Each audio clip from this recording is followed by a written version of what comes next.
isei sakpirao na hairakpado ado ngasidi isei sakchagadoine mayamna hairakpai matung inna haibadi natchade ado mayamna hairakpai matung inna sakcharage ado mayam isei sakcharage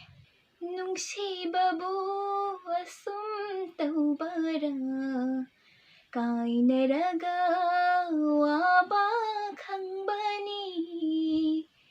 wahallo chaghallo maduna apinba oijaro waraude kanadasu phanglaroi wahai ama tungdaba haudoklanu tararoi linglasu waraude kanadasu phanglaroi wahai ama oidabana nangi machani aran baduna aigi sarukni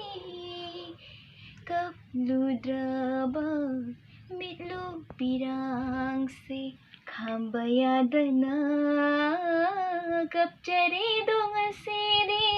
khallo nangi apamba yinglo leifaba lambi yetlaroi amuk hanna ai nungsi marithadatlo taishinba suaraba lirol nungda fumjillamu chatlo nangi apamba maikaida aibu amu ningsingbiranu lanba leite sauba ngamde manaroi khanna idom wana khangli